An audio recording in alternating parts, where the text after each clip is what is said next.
안녕하세요. 30대 후반 예쁜 딸아이를 키우고 있는 여자입니다. 그동안 사연만 듣다가 얼마 전 시모와 대차게 한판하고 난 뒤 사연을 쓰게 됐어요. 제가 살면서 시집살이로 골머리 썩을 줄은 몰랐습니다. 시집 올 때 몰랐는데 제가 정말 대단한 집으로 시집을 왔다는 걸 알게 됐어요. 제가 어떻게 알았는 줄 아세요? 시모가 저만 보면 맨날 내가 우리 아들 잘 키워서 너한테 준 거다. 다른 집 며느리랑 달리 너는 정말 복 받은 거다. 이러면서 제 귀에 딱지가 않도록 말했거든요. 그렇다고 제가 시댁에서 대단한 덕이라도 봤으면 이런 사연 쓰지도 않았습니다. 제가 시댁에서 받은 건 스트레스 뿐이었어요. 세상의 모든 아들 가진 엄마들은 다 이런 걸까요? 시모는 평생 업적이 아들 셋 키워낸 게 가장 자랑인 사람 같았습니다. 물론 부모가 되어서 자식 키우는 일 정말 대단한 일이고 힘든 일이라는 거 당연히 알죠. 하지만 그렇다고 해서 세상에서 내가 키운 자식만 대단한 것도 아니지 않나요? 맨날 입만 열면 아들 자랑하던 시모는 아들 셋 전부 장가 보내고도 여전히 품 안의 자식처럼 간섭을 하는 거예요. 세상에 이런 시모가 남편 뒤에 있는 줄 알았으면 이 결혼 안 했을 것 같아요. 왜 그런 사람들 있잖아요. 해주는 건 없는데 입만 살아서 늘 말이 먼저 앞서는 사람들이요. 그런 사람이 바로 제 시모입니다. 저희 남편 성실하고 착한 사람이에요. 술, 담배 할 줄도 모르고 돈 되는 일은 야근, 특근도 마다 않는 책임감 있는 가장입니다. 월급도 10원 한 장 안 빼고 전부 다 저한테 맡기는 사람이니 착한 남편이었죠. 하지만 요즘 대한민국에서 이렇게 안 살면 세 식구 어디 살겠습니까? 그리고 저까지 맞벌이로 열심히 일했으니까 지금 그래도 이 정도 사는 것 같아요. 처음 남편과 결혼 준비를 할 때는 부족한 게 참 많았습니다. 저와 남편은 서로 회사는 달랐지만 둘 다 공장에서 일하고 있었어요. 둘 다 착실히 돈도 꽤 모았다고 생각했는데 그렇다고 집을 매매하기에는 역부족이었어요. 남편은 저를 보면서 미안하다는 듯 말했어요. 내가 좀 더 잘났으면 좋은 집에 차까지 다 살 수 있었을 텐데 미안해. 왜 당신이 미안해. 그런 거 못 사는 건 나도 똑같지. 그리고 우리는 그런 거 없이 시작해도 정말 잘 살 수 있어. 나 못 믿어? 나는 돈은 없는데 배우자 복은 있는 것 같아. 어떻게 이렇게 현명한 사람을 만났을까? 남편은 신혼집을 구하는 게 하늘에 있는 별 따기 같다면서 한탄을 하면서 저한테 사과도 했어요. 하지만 이게 어디 저희 둘만의 문제겠어요? 따지고 보면 저도 금전적 능력 없는 건 마찬가지니까 남편한테 신경 쓰지 말라면서 다독였어요. 둘이서 아무리 머리를 굴려봐도 그때는 답이 나오질 않았습니다. 시댁도 그리 넉넉한 평편은 아니었거든요. 시댁은 구두방을 운영 중인 시부와 주부였던 시모, 그리고 남편, 시숙과 시동생이 있었어요. 남편 말로는 어릴 때부터 시부 혼자 생계를 책임지고 있었다고 했습니다. 그래서 커오면서 여러 부족함이 많았다고 했어요. 오죽하면 결혼할 때도 남편의 목표는 자식들 어려움 없이 키우는 거라고 할 정도였죠. 그래서 저는 결국 친정의 도움을 청할 수밖에 없었습니다. 그래도 제 친정은 시댁보다는 경제적으로 여유로운 편이었어요. 아빠가 매운탕 가게를 운영하고 있었는데 엄마가 가게 일을 도우면서 지내고 계셨거든요. 아무리 친정에 돈이 있어도 부모님께 손 벌리는 게 어디 쉬웠겠어요? 수많은 고민 끝에 친정에 부탁을 해보기로 했어요. 많은 고민을 하고 친정에 갔는데 아빠는 별거 아니라는 목소리로 말하시더군요. 아, 진작에 말을 하지 왜 이제 얘기해? 내가 그 큰 돈은 못 해줘도 3천 정도는 해줄 수 있어. 아빠, 죄송해요. 손 안 벌리고 싶었는데 이렇게 됐어요. 내가 매운탕 열심히 팔아서 우리 딸 시집 갈 때 도움 주려고 벌었지. 나랑 네 엄마는 이 돈 너 주고도 잘 사니까 걱정 말고 좋은 집 알아봐. 아빠는 전세 자금으로 3천만 원을 도와주셨어요. 그러면서 신혼집을 잘 구해야 좋은 기운이 든다면서 꼭 캐는 얼마나 들어오는지 입지는 어떤지 잘 알아보고 구하라면서 돈을 보태주셨습니다. 금액을 떠나서 참 고마운 마음뿐이었어요. 저는 3천만 원도 큰 돈이라 죄송스러웠는데 아빠는 더 못해줘서 미안하다는 말을 하시는 거예요. 그때는 저도 부모님 마음을 잘 몰랐는데 제가 자식을 낳아보니까 제가 가지고 있는 걸 다 줘도 부족하다고 느끼는 게 부모인 것 같습니다. 결국 저와 남편은 그동안 각자 모아둔 돈과 친정에서 받은 3천만 원까지 더해서 전세를 알아보기 시작했어요. 그런데 그때 시댁에서 참 어처구니가 없는 일이 있었어요. 제가 친정에서 3천만 원을 받았다는 걸 들은 시모가 저를 불러서는 100만 원을 건네며 말했습니다. 전세 구한다며? 이 돈도 보태서 알아봐. 나중에 살면서 해준 게 뭐 있냐고 트집 잡지 말고 그냥 받아. 어머님, 돈 안 주셔도 괜찮아요. 요즘 전세도 비싸서 저희 어차피 대출 좀 받아야 해요. 괜히 신경 안 쓰셔도 돼요. 괜히 살다가 시댁은 아무것도 해준 것도 없다고 내 아들 쥐어잡지 말고 그냥 받아. 내가 너 좋으라고 주는 게 아니라 내 아들 신세 편하라고 주는 거니까 그냥 받아도.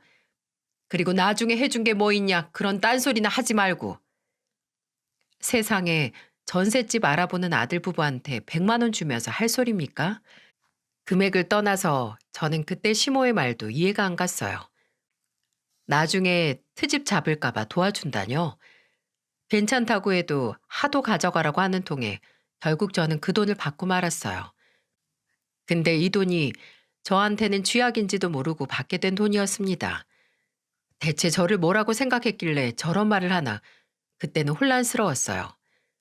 결혼은 집안끼리 하는 거라던데 저런 시모를 보고도 이 결혼 과연 잘하는 건가 의구심이 들기 시작했죠.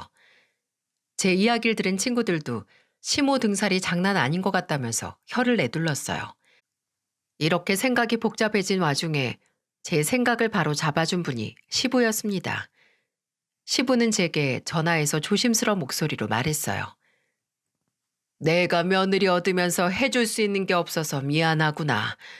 물려줄 재산이 있는 것도 아니고 참 집안 가장으로서 내가 면목이 없어. 그래도 우리 아들 날 닮아서 우직하고 성실해. 이것만큼은 내가 제대로 물려줬다. 아버님, 너무 마음 쓰지 마세요. 조금 부족한 채로 시작해도 채워가는 맛도 있는 거죠. 그렇게 생각해주면 내가 고맙지. 나는 아들보다도 항상 며느리 편이야. 그러니까 무슨 일 있거나 아들놈이 속썩이면 아빠다 생각하고 편하게 털어놔. 저는 시부의 전화에 복잡했던 생각이 정리가 됐어요. 살다가 무슨 일이 있어도 이런 시부를 보고 자란 남편이라면 잘 살 수 있을 것 같았어요. 사람이 말로 천냥빚도 갚는다던데 저는 그때 시부의 전화 한 통으로 큰 위안을 받았거든요. 돈이야 살면서 벌면 되는 건데 시부 같은 성품은 어디서 사올 수도 없다고 생각했어요. 그리고 늘 따뜻한 말과 배려심을 갖춘 남편이 시부를 보고 자라서 그렇다는 걸 느낄 수 있었고요. 그렇게 우여곡절 끝에 저와 남편은 결혼식도 올리고 작지만 저희 부부만의 단란한 전셋집을 구할 수 있었어요. 물론 대출이 좀 껴있는 곳이긴 했지만 그래도 저희만의 집이라 행복하기만 했습니다. 그땐 그냥 결혼을 하고 살림을 꾸려 나간다는 게 좋기만 했어요. 남편과 의기투합하면 안 될 게 없겠다는 생각이 들었습니다. 그때는 막막하기만 했는데 직접 부딪히고 살다 보니까 다 사라지더라고요. 결혼 후 남편과 저는 맞벌이를 하면서 알뜰살뜰 지냈어요. 제가 남편과 결혼하고 1년쯤 지났을 때 시동생까지 결혼하면서 시댁에는 저까지 며느리가 셋이 됐습니다. 저는 시집 와서 형님과 동서랑 서로 의기투합하는 날이 올 줄은 몰랐어요. 그리고 이렇게 저희 세 며느리를 똘똘 뭉치게 만든 사람은 바로 시모였죠. 시모는 정말이지 유난히 심했어요. 그냥 대놓고 시집살이 시키는 건 아닌데 은근히 가만히 있는 사람을 톡톡 건들면서 화나게 한다고나 할까요? 제가 딸아이를 임신했을 때는 이런 일도 있었어요. 임신하고 회사 육아휴직을 내고 집에 있을 때였는데 시모가 온다는 말도 없이 온 거예요. 저는 놀라서 문을 열고는 연락도 없이 어쩐 일이냐며 물었어요. 그러자 시모는 저를 쏘아보며 말했습니다. 내 아들 집인데 내가 못 올 곳 왔어? 배고픈데 점심이나 차려봐. 갑자기 점심을요? 집에 지금 아무것도 없어요. 아무것도 없어? 그럼 내 아들은 밥도 못 먹고 다니는 거냐? 집에서 쉬는 애가 냉장고 관리도 못하고 뭐하고 사는 거야? 제가 뭐 쉬고 싶어서 쉬는 것도 아니잖아요. 그리고 제가 홀몸도 아닌데 어떻게 그런 걸 다 챙겨요? 나는 뭐 임신 안 해본 줄 아니? 나는 애 가졌을 때도 항상 냉장고에 반찬 떨어져 본 적이 없었어. 어디서 유난이야, 유난은? 저는 갑자기 찾아와서 냉장고를 이리저리 열어보는 시모가 불편했어요. 세상에 어느 시모가 아들 집에 쳐들어오듯이 와서는 감시라도 하는 것처럼 집안 구석구석을 살펴보나요? 게다가 제가 집에서 쉬고 있으니까 남편 삼시세끼를 더 잘 챙겨야 한다면서 계속 잔소리를 하는 거예요. 진짜 그때는 왜 이런 소리를 듣나 이해할 수가 없었어요. 그래서 저는 계속 집안 이곳저곳을 돌아다니는 시모를 보면서 말했습니다. 어머님, 이 집에 어머님 아들만 사는 것도 아니고 이런 식으로 갑자기 오시면 저도 불편해요. 다 이러면서 살림 배우는 건데 뭐가 불편하다는 거야? 내가 막말로 시댁 들어와서 살라고 하는 것도 아니잖아. 이렇게 다 훑어보시면서 말하는 게 불편하다는 거예요. 제 살림이잖아요. 이렇게 사는 게 저희 부부의 방식이에요. 그러니까 어머님이 그동안 어떻게 하셨든 저희 살림은 저희가 알아서 할게요. 저는 시모가 더 이상 간섭하지 못하도록 강하게 말했어요. 제가 집을 정말 쓰레기처럼 방치하는 것도 아니고 그렇다고 냉장고에 유통기한 지난 음식들이 가득했던 것도 아니었습니다. 그런데도 제가 잔소리 들을 이유가 뭐가 있겠습니까? 그리고 남편이 애가 태어나기 전에 바짝 돈 벌어야 한다면서 회사에서 잔업하느라 점심, 저녁을 다 회사에서 해결했어요. 남편도 회사에서 밥만 잘 나온다면서 저보고 괜히 밥 차리지 말라고 했었습니다. 그런데 이런 상황에 시모가 와서 제게 냉장고가 부실하다면서 잔소리를 하시는 거예요. 집에서는 거의 저만 밥을 먹었고 남편도 아침만 먹는 정도니까 냉장고에 음식이 많을 수가 없었던 겁니다. 이런 사정을 알 리 없는 시모 눈에는 그렇게 보일 수도 있겠지만 저희 부부만의 방식이 있는 거 아니겠습니까? 그래서 저는 그때 시모한테 신경 쓰지 말라면서 말했던 거예요. 자식이 결혼해서 살림 차렸으면 신경을 꺼야 서로 편할 텐데 시모는 할 일이 없어서 그런지 이 집 저 집 다니면서 괜히 참견이었어요. 정말 한동안 시모가 집에 오면 없는 척 해야 되나 고민까지 할 정도였다니까요. 남편한테 아무리 말해도 시모를 맡기에는 역부족이었고요. 저는 시모가 저희 집만 온 줄 알았는데 동선의 집에도 갔었다는 거예요. 그 말을 듣고 정말 깜짝 놀랐어요. 시댁에 갔다가 시동생 부부랑 마주쳤고 저는 동서와 수많은 얘기를 하게 됐습니다. 거실에서 시부, 시모, 시동생, 남편, 저 이렇게 있었고 동서가 주방에서 과일을 담아 나왔어요. 밖에서 외식을 하고 시부의 권유로 시댁에서 다 같이 잠깐 모였던 날이었죠. 그런데 시모는 동서가 담아온 과일을 보면서 트집을 잡으며 말했습니다. 너는 꼭 이렇게 과일을 예쁘게 담지도 못하고 아주 맛 떨어져 보이게 가져오더라. 저번에 내가 니네 집 갔을 때 접시에 예쁘게 담는 거 알려줬잖니. 시모의 말에 시부는 놀란 듯 했어요. 시동생도 시모가 또 집에 왔었다는 사실에 놀란 듯 보였습니다. 시부는 시모를 보며 호통을 쳤어요. 당신은 그렇게 할 일이 없으면 일자리 좀 알아봐. 왜 괜히 잘 사는 애들 집을 가서 이래라 저래라 참견이야 참견은. 그거 다 나중에 당신 아들 고생시키는 일이야. 그게 왜 내 아들 고생시키는 일이야. 다 내 아들 잘 먹고 잘 사는지 내가 확인하러 다니니까 그만큼 대접받고 사는 거지. 당신은 모르면 좀 가만히나 있어. 내가 집에 들어와서 시집살이 하라는 것도 아니고 기가 막혀서 진짜. 시모는 자기 아들이 반찬을 제대로 두고 먹는지 또 영양제는 먹는지 참견하길 좋아했습니다. 근데 이런 게 궁금하고 계속해서 챙기고 싶었으면 아예 장가 보내지 말고 평생 시모랑 같이 살아야 하는 거 아닌가요? 그래서 저는 듣다 듣다 못해 지난번에 제가 당한 것도 있고 해서 시모를 보며 말했어요. 어머님, 원래 며느리 바늘로 찌르면 아들은 몽둥이로 맞는 거 모르세요? 며느리한테 화풀이 잘못하면 다 남편한테 화가 돌아가는 거예요. 뭐야? 너 그럼 내 아들 쥐어 잡고 산다는 거야? 그리고 내가 언제 널 바늘로 찔러? 다 피가 되고 살이 되는 걸 말해주고 간 건데. 피가 되고 살이 되는 말이 아니고 스트레스 받는 말뿐이었어요. 그날 어머님 다녀가시고 제가 얼마나 예민해졌는지 아세요? 아마 저보다 어머님 아들이 제 눈치 보느라 더 힘들었을걸요? 저는 시모를 보면서 그동안 못했던 말을 했습니다. 시모가 한두 번 왔던 것도 아니고 참새가 방앗간 들리듯이 다니는데 이게 시댁에서 시모 모시고 사는 거랑 뭐가 다른가요? 저는 그때 정말 참다 참다 말한 거였어요. 그런데도 시모는 당당하게 다 피가 되고 살이 되는 말이라면서 억지를 부렸습니다. 그때 옆에 있던 시부는 시모를 보며 호통을 쳤어요. 당신 한 번만 더 자식들 집 왔다 갔다 하면 내가 며느리들 여기 못 오게 할 거야. 그냥 이렇게 한 번씩 모여서 얼굴 보면 되는 거지. 뭘 그렇게 찾아다녀? 내가 진짜 며느리들 보기 창피해서 못 살겠네. 내가 뭐 나 잘 살자고 이러는 거야? 다 얘네들 잘 되라고 그래서 조언해 주는 거잖아. 그렇게 무작정 해주는 말이 무슨 조언이야? 잔소리지. 정신 좀 차려 제발.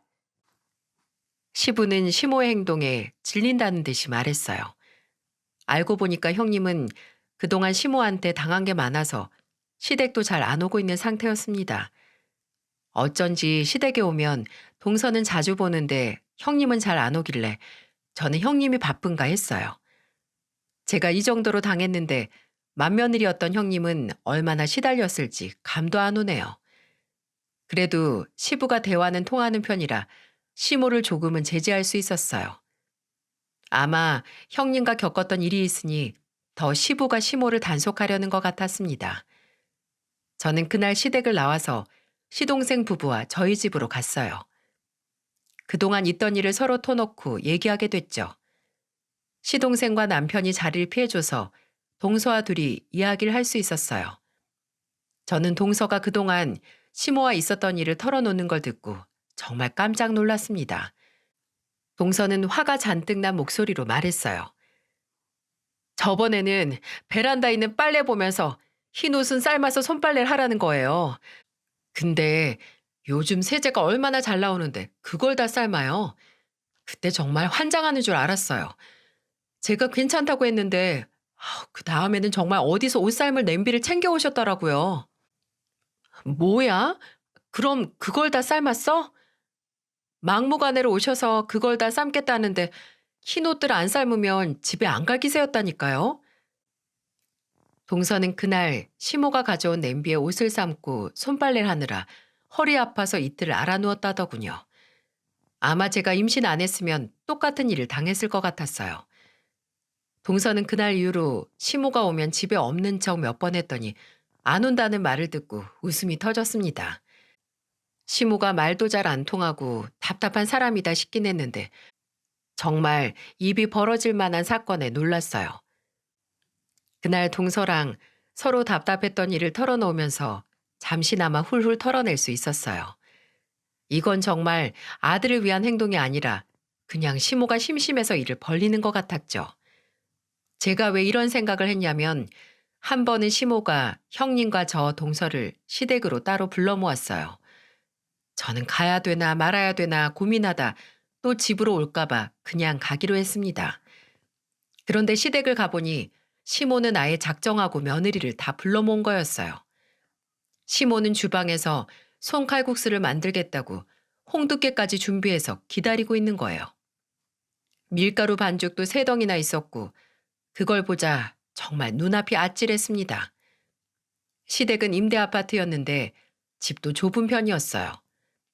방 하나, 거실, 주방이 겨우 나눠져 있는 작은 평수였죠.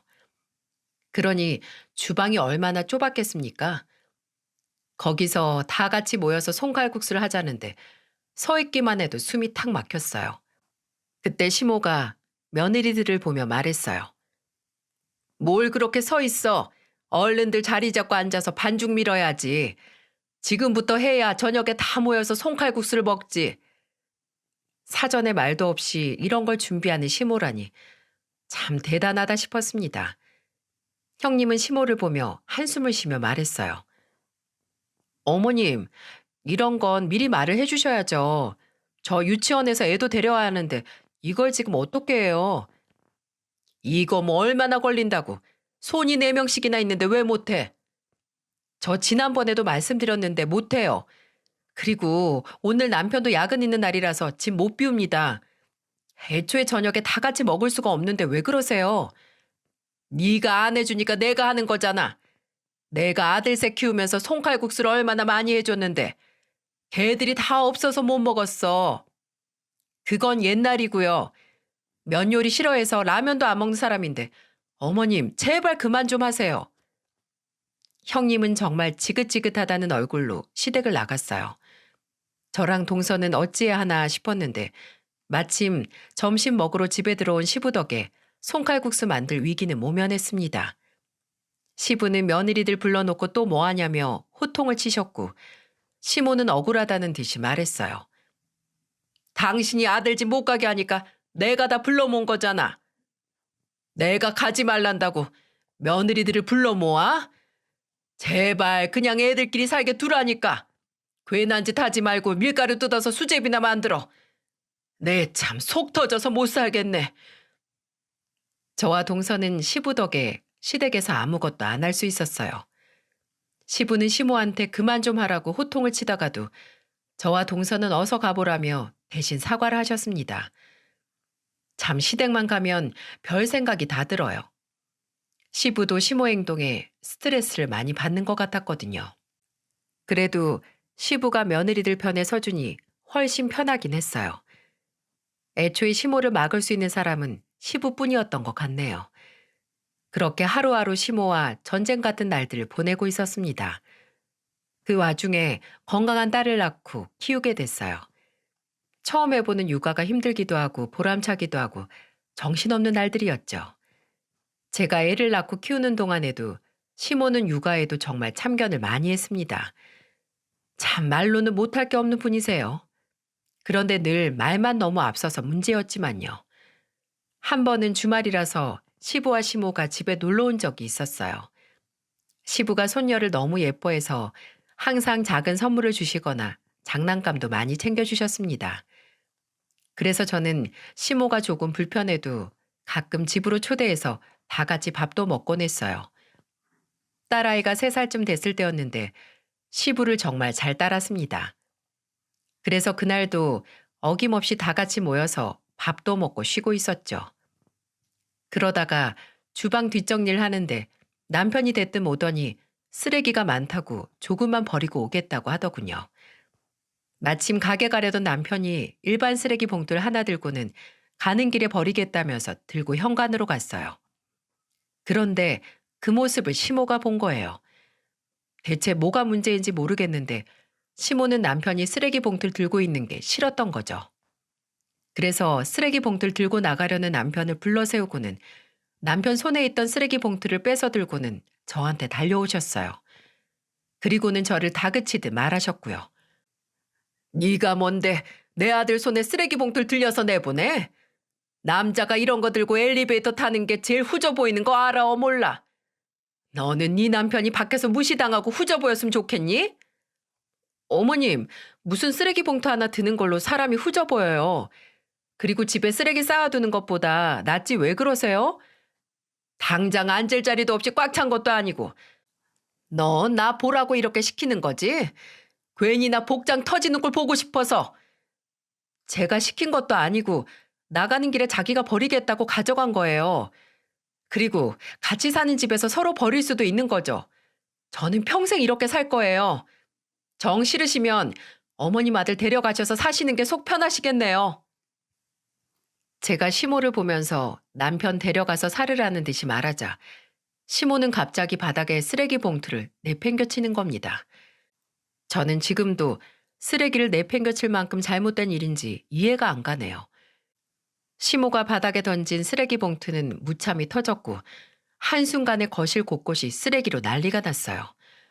갑작스런 소란에 애는 울고 난리도 아니었습니다. 남편은 황당해서 시모를 보며 말했어요. 엄마, 대체 집에 올 때마다 왜 그러세요? 아니, 집안일은 같이 하는 건데 이런 식으로 걸고 넘어지면 안 되죠. 나는 다 널 생각해서 그러는 거 아니야. 너 그러다 나중에 음식 쓰레기 봉투도 들고 나가고 싶어? 남자놈이 냄새 풀풀 풍기면서 다니고 싶냐고. 그게 뭐가 문제인데요? 저는 차라리 냄새 풍기면서 사는 게 낫지. 이렇게 살다간 이혼당하게 생겼어요. 제가 이혼당해서 평생 엄마랑 살길 바라는 거예요? 계속 이러실 거면 손녀도 보지 말고 사세요. 남편은 시모를 보면서 단호하게 말했어요. 시모는 갑자기 억울하다면서 울더군요. 집 바닥은 쓰레기 천지에 딸과 시모가 동시에 우는 탓에 정신이 하나도 없었습니다. 시부는 시모를 보면서 뭘 잘했다고 우냐면서 다그쳤어요. 그리고는 쓰레기 전부 치우고 가라면서 으름장을 놨습니다. 시모는 시부의 말에도 이걸 자기가 왜 치우냐면서 화를 냈어요. 결국 시모는 시부가 호통을 치면서 다 치우라는 말에 집안 여기저기 떨어진 쓰레기를 다 치웠어요. 시부는 저한테 절대 도와주지 말라면서 말했고 저는 놀란 아이를 달래기 위해 자리를 피했습니다. 참 어처구니가 없어서 웃음이 나오더라고요. 정말 말도 안 될 상황에 화가 나는 게 아니라 어이가 없었어요. 요즘 시대에 남자가 쓰레기 버린다고 집안에서 쓰레기 봉투 던져서 터트리는 사람은 저희 시모뿐일 거예요. 근데 입장 바꿔서 제가 집안일에 치여 살면 저희 부모님도 싫을 상황 아닌가요? 진짜 어이가 없는 상황에도 시부 덕의 시모는 스스로 바닥에 내던진 쓰레기를 다 치우고 갔습니다. 시모는 늘 저렇게 시부한테 한 소리 들으면서도 꼭 이상한 고집이 꺾이질 않았어요. 그렇게 살다 보니까 어느덧 제가 결혼한 지도 5년 차가 되어 있더군요. 하나 달라진 게 있다면 저와 남편이 청약에 당첨돼서 정말 내 집 마련을 하게 된 해였어요. 딸이 점점 커가니까 살던 집이 좁아져서 집을 알아보다가 우연한 기회에 청약에 당첨됐던 거였습니다. 저와 남편은 드디어 브랜드 아파트에 살아보게 됐다고 좋아했어요. 그동안 아끼고 절약하며 살던 게 다 이 순간을 위해서였구나 싶었습니다. 물론 아무리 아껴서 돈을 모았다고 해도 대출은 필수였어요. 그래도 남편과 저는 마냥 좋더라고요. 꿈과 희망에 부풀어서 지내다 입주일이 됐고 처음으로 내 집이라고 할 만한 아파트에 첫 발을 들였어요. 이사 첫날 시부는 전화로 축하한다면서 이런 말을 하셨습니다. 이사 잘했냐? 축하한다.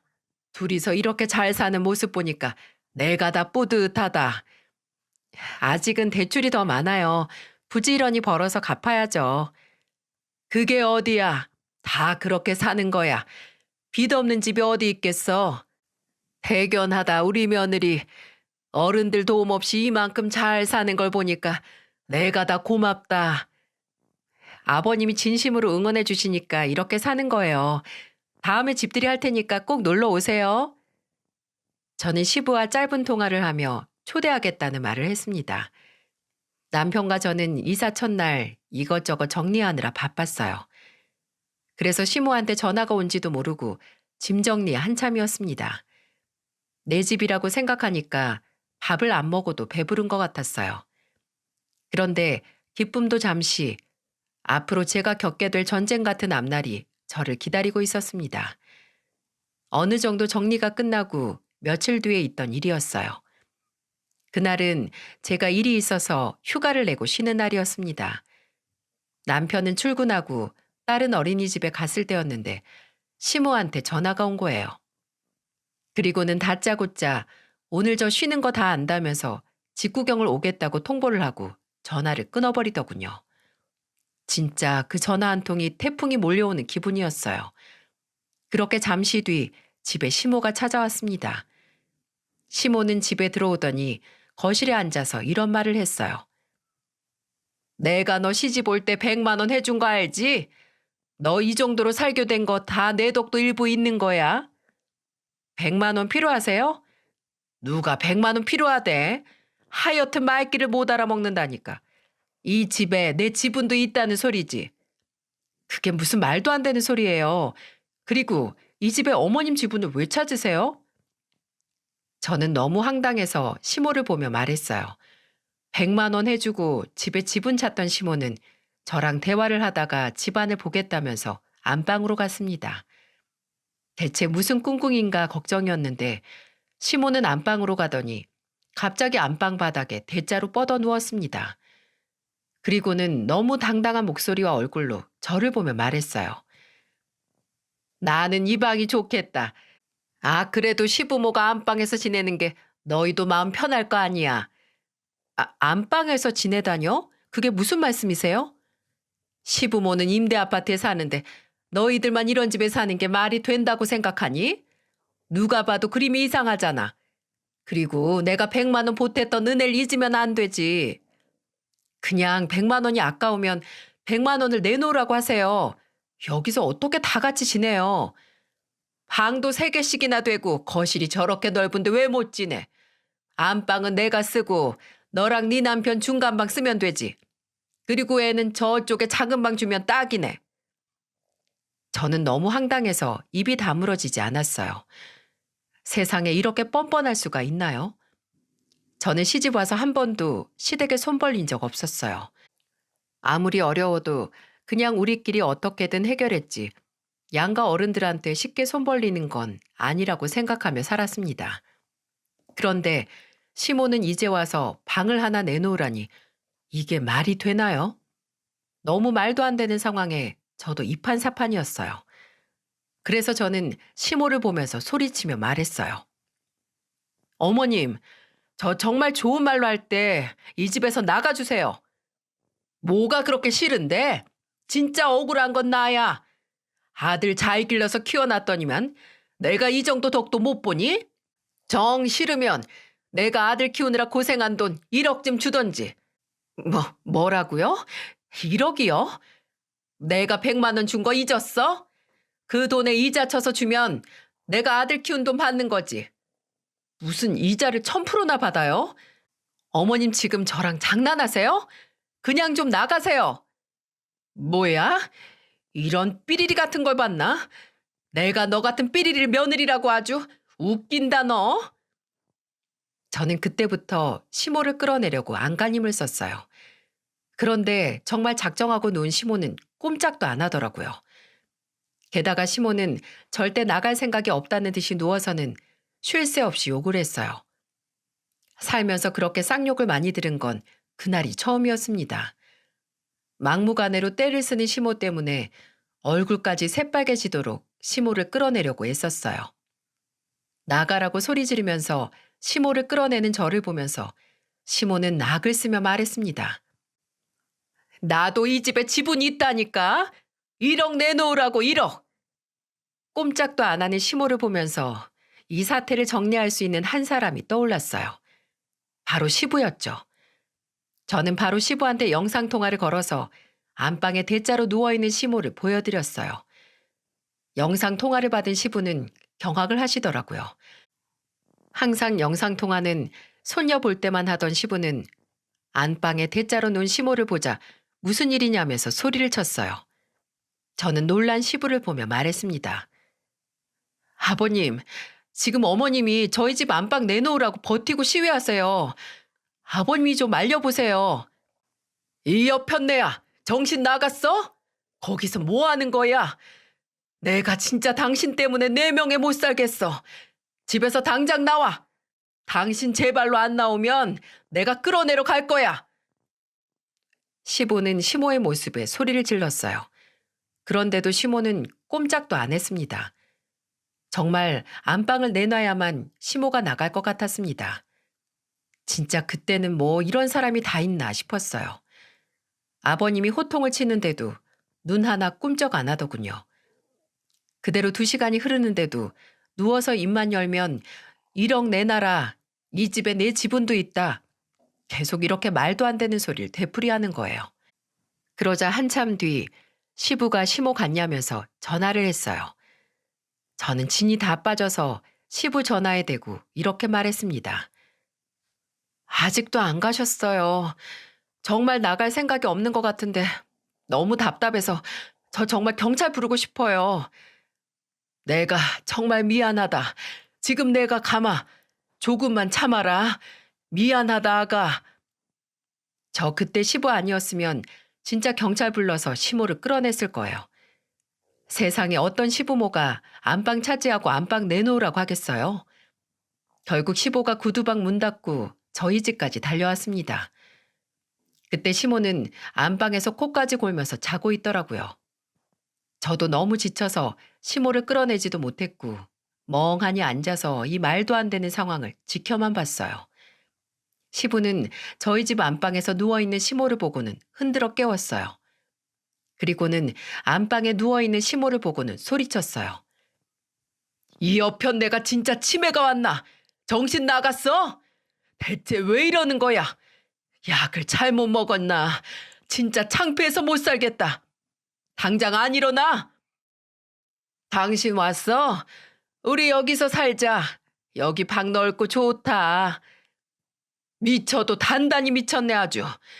여기서 당신이 왜 살아? 당장 일어나, 당장! 시집 와서 사는 동안 저는 시부가 그렇게까지 화내는 모습을 처음 봤어요. 항상 호통을 치면서 시모를 타이르는 시부는 봤지만 화가 잔뜩 나서 시모를 다그치는 모습은 처음이었거든요. 결국 시모는 시부의 손에 이끌려서 끌려나갔어요. 시부는 나가면서도 저한테 미안하다는 말을 반복하다가 나가셨고요. 저는 방금까지 있던 일이 기가 막혔습니다. 그날 저녁 집에 온 남편은 낮에 있던 일을 듣고는 저에게 사과를 했어요. 저는 그때 미안하다는 말도 더 이상 듣고 싶지 않았어요. 저런 말 듣고 제가 잠시 괜찮아지면 뭐합니까? 또 시모가 와서 언제 뒤집어 엎을지도 모르는데요. 그렇게 저는 한동안 시댁에도 안 가고 시부랑도 연락을 안 했어요. 그러다가 동서가 제 소식을 듣고는 형님이랑 같이 저희 집을 온 거예요. 얼떨결에 모인 저희는 그날 셋이 시모와 있었던 일을 한없이 털어놨어요. 들어보니까 시모한테 당한 건 저뿐만이 아니더라고요. 그동안 시모는 저희 집뿐만 아니라 형님과 동서한테도 찾아다니면서 이런저런 간섭을 한 것 같았습니다. 이게 끝이 아니었어요. 시모는 동서한테 아들 키우느라 고생했다면서 용돈을 달라고 요구한 적도 있다네요. 세상에 자식 키우면서 고생 안 하는 부모가 있나요? 시모는 이상하게 아들 키우느라 고생한 값을 며느리한테 요구했어요.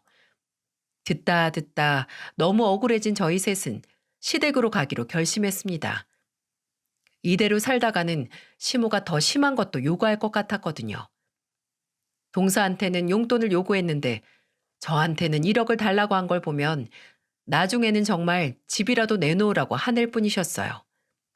물론 그걸 다 해줄 수도 없고 그럴 이유도 없는데 매번 이렇게 시모랑 부딪히면서 어떻게 살겠습니까? 정말 시부 말대로 제 명에 못 살 것 같았어요. 그날 정말 시댁으로 간 저희 셋은 시부모를 앉혀놓고 말했어요. 형님은 셋이 이야기한 내용을 정리해서 대표로 말했습니다. 어머님, 그동안 저희한테 막 하시는 거 참았는데 이제는 더 못 참겠어요. 이렇게 살다가는 단명할 것 같아요. 앞으로도 이런 식으로 계속 참견하면서 화내시면 저희 용돈도 아예 안 챙기고 앞으로 생신도 안 챙길 거예요. 뭐? 내가 그러면 눈 하나 깜짝할 줄 알고? 요새는 며느리 눈치 보면서 산다더니 내 인생이 이렇게 불쌍해서 내가 더 억울해. 그래, 연 끊어. 연 끊자고. 시모는 되려 적반하장으로 연을 끊자면서 화를 냈습니다. 시부는 그런 시모를 보면서 한숨을 쉬었어요. 그러면서 시모는 아들 셋 열심히 키운 죄밖에 없다면서 엉엉 울기까지 했습니다. 그러자 시부는 시모를 말리면서 말했어요. 당신 그만 못해?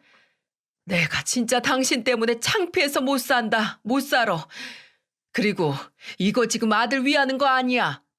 이거 다 당신 사리사욕 채우는 거라고.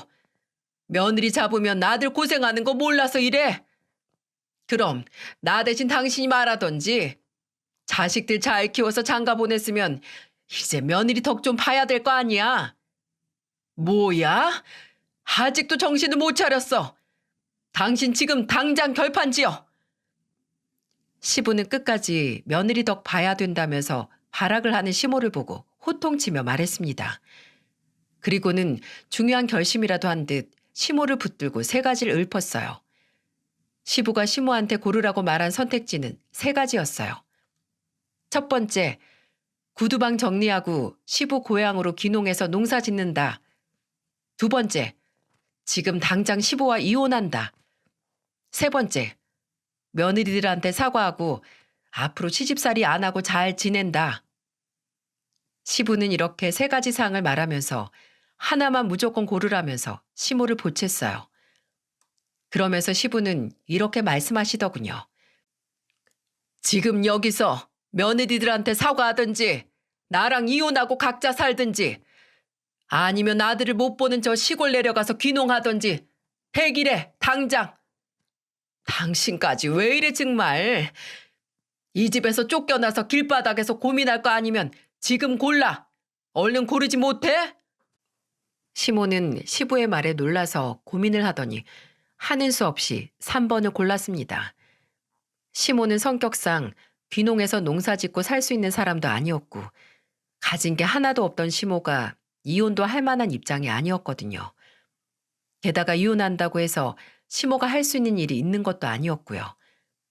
그나마 시부가 구두방을 하니까 시모는 놀고 먹고 지냈던 거예요. 사람이 자기 인생이 심심하면 남의 인생 씹으면서 산다더니 시모가 할 일이 없어서 그동안 아들과 며느리들한테 집착하며 살았던 것 같아요. 결국 3번을 고른 시모는 형님과 저 동서를 보면서 우는 목소리로 말했습니다. 내가 그동안 너희들한테 미안했다. 다신 안 그럴게. 나는 정말 너희가 잘 살길 바래서 그런 거야. 너희도 자식 키워서 시집장가 보내봐 어디. 어머님, 자식 잘 살길 바라면 그냥 지켜보셔야죠. 그리고 굳이 그렇게 안 해도 잘 살 수 있어요. 앞으로는 제발 지금처럼 하지 말아주세요. 저도 친정 가면 다 소중한 자식이잖아요. 그리고 저희라고 어머님이랑 한바탕 하고 나면 속이 편한 줄 아세요? 이제 제발 그만 좀 하세요. 미안해. 내가 너무 내 생각만 고집했다. 나도 많이 반성할게. 그동안 어른으로 집안의 분란만 만든 것 같아서 미안하구나. 저는 시모의 울음 섞인 말에 답답했던 속내를 털어놨어요. 그러자 시모는 목 놓아 울더군요. 그 모습을 보는데 또 마음 한구석이 짠해졌어요. 자식 잘 살기 바라는 부모 마음을 모르는 건 아닙니다. 그렇다고 맹목적으로 자식들 일에 참견하는 건 아니지 않나요? 저도 가끔 친정 가면 저를 아직도 애처럼 생각하시고 제 걱정만 하는 부모가 있는 딸이잖아요. 그런데 시모는 마치 저를 자신이 키우던 아들을 뺏어온 사람 취급하는 것 같아서 그동안 속으로는 굉장히 불편했어요. 그래도 시부의 지혜로 시모는 좀 달라지기 시작했습니다. 갑자기 집을 찾아오거나 다짜고짜 용돈을 얘기하지도 않았어요. 무엇보다 좋았던 건 갑자기 전화해서 이거 해라 저거 해라 확인하듯이 묻는 게 줄었다는 거예요. 이제야 정말로 제 살림을 찾은 기분이었습니다. 형님과 동서도 이제야 살 것 같다고 말할 정도예요. 남편도 이제야 한시름 덜겠다고 말하더군요. 시부도 이제는 시모 단속하느라 신경 곤두설 일도 없고 정말 모두가 다 편안해졌어요. 시부가 구두방에서 일하면서 꼭 물가에 애라도 내놓고 온 것처럼 불안했던 날이 많았다고 했습니다. 그래서 그날 이후로도 가끔씩 전화해서 별일 없는지 확인하고는 하셨어요. 한 번은 시부가 제게 전화하셔서 이런 말을 했습니다. 세아가 혹시라도 네 시모가 또 막무가내로 집에 오면 꼭 나한테 전화해. 미안해 하지도 말고 꼭 말해라. 그래야 나도 귀농을 하든 이혼을 하든 해서 새 인생 살지. 아버님, 그런 말이 어딨어요. 요즘에는 정말 한 번도 안 오셨어요. 전화도 자주 안 하시고 정말 편해졌어요. 내가 해줄 수 있는 게 이런 것뿐이잖아. 그러니까 항상 무슨 일 있었으면 꼭 편하게 말해라. 나는 우리 며느리들 편하게 지내는 게 최우선인 사람이야. 그러니까 시아버지 찬스가 생겼다 생각해. 저는 시부의 말에 든든하다고 웃으며 말했습니다. 저는 가와 만사성이라는 말을 참 좋아해요. 가족들끼리 잘 지내는 것만큼 세상에 큰 재산이 없는 것 같아요. 큰 분란을 겪은 뒤에 찾아온 평화 덕분에 저는 이제야 평안한 가정이 얼마나 중요한지 다시 한번 느꼈습니다. 옛말에 그런 말도 있잖아요. 70에 자식을 낳아서도 효도를 본다는데 알아서 두면 나중에라도 자식들이 효도 안 하겠나요? 그리고 거창하게 효도라고 말할 것도 없이 그저 서로 의지하면서 다독이면 그것도 가족들끼리의 정이고 사랑인 것 같습니다. 험한 세상에 가족만큼 든든한 울타리가 없어요. 돈이 아무리 많아도 서로 헐뜯고 살면 그것도 다 말짱 도루묵인 인생이라는 생각이 듭니다. 있다가도 없고 없다가도 생기는 게 돈이라면 저는 365일 계속해서 웃음이 넘치는 가족이 있다는 게 가장 큰 저의 재산이라는 생각이 듭니다. 요즘 제가 별일 아닌 일에도 웃으며 지내는 건 다 가정의 평안이 깃들어서 그런 것 같네요. 사연투부에서 이런저런 사연 듣다 보면 웃기도 하고 울기도 하는데 제 사연도 여러분들에게 그런 사연으로 남았으면 좋겠습니다. 지금은 정말 모두가 건강하고 웃으면서 잘 지내고 있거든요. 그래서 제 사연을 지금 듣는 모든 분들에게 좋은 기운이 전해지길 바랍니다. 쓰다 보니 길어졌는데 들어주셔서 정말 감사드려요. 봄꽃이 피는 계절에 모두 행복만 가득하시길 바랄게요.